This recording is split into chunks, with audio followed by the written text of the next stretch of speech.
Donc pour le quatrième exercice, donc on va commencer par l'énoncé. Une génératrice à courant continu à excitation indépendante. La FM est de 240 volts pour un courant inducteur de 0,54 ampères.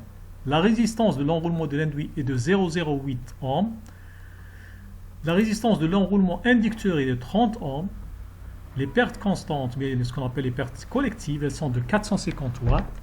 Si le courant de charge est de 80 ampères, on demande de calculer la tension de l'induit UI, la puissance utile fournie à la charge, les pertes joules dans le circuit inducteur, les pertes joules dans le circuit induit, et la puissance absorbée, le rendement.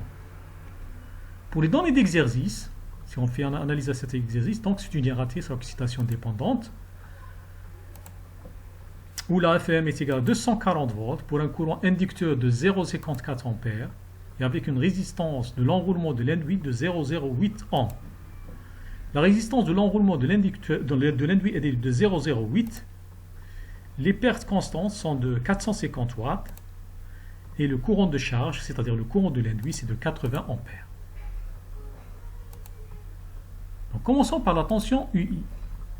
Donc, commençons par la tension à déterminer la tension UI. La tension UI, on peut le déterminer à partir du schéma équivalent du circuit d'induit. On voit bien ici que le circuit d'induit qui alimente une certaine charge et avec les différents vecteurs de tension et de courant. Donc, on peut déduire en choisissant bien sûr un sens dans cette maille. La somme algébrique de tension est égale à 0. Donc, on peut déduire que E est égal à E moins RI multiplié par le courant induit. La tension d'induit dans ce cas est égale à 240 moins 0,08 multiplié par 80 est égal à 233,6 volts. On remarque bien ici que la tension de l'induit, elle est inférieure à la FEM qui est égale à 240. Et c'est le cas de génératrice. Et c'est le cas inverse, ce qu'on va voir après, pour les moteurs à courant continu, où la tension de l'induit, elle est supérieure à la FEM en volts, bien sûr. La deuxième question, c'est de déterminer la puissance utile, c'est-à-dire la puissance fournie à la charge. Donc, c'est une puissance qui est fournie à la charge qui est égale à UI multiplié par le courant de l'induit I, qui est 233,6 multiplié par 80 volts, ça va donner 18 688 watts. Pour les pertes joules dans le circuit inducteur, c'est-à-dire les pertes dans l'enroulement de l'inducteur, ça va donner, donc on peut le déterminer connaissant la résistance de l'inducteur. Donc ça va donner R excitation multiplié par le courant d'excitation au carré.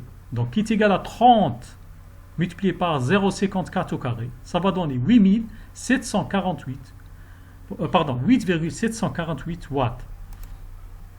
Pour les pertes joules dans le circuit de l'induit, c'est-à-dire dans la résistance RI lors du passage du courant I induit, est égal à RI multiplié par II au carré, ça sera 0,08 multiplié par 80 au carré, ça va donner 512 watts. Donc, la cinquième question est de déterminer la puissance absorbée. Et comme nous le savons, c'est une puissance mécanique plus la puissance d'excitation au niveau du circuit électrique. On peut le déterminer aussi à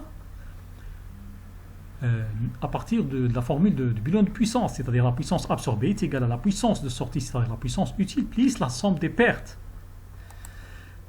Cette puissance, elle est déjà calculée, comme bien c'est connu. Les pertes joules inducteurs est déjà calculé, les pertes joules induits déjà calculées, les pertes constantes, elle est déjà donnée. On peut déterminer cette puissance qui est égale à 19 658,4 watts. Pour le rendement, ça sera égal à la puissance utile sur la puissance absorbée. Et en effectuant les calculs, on obtient 95,066%. Donc, je vous remercie de votre attention pour cet exercice et on va passer au exercice numéro 5.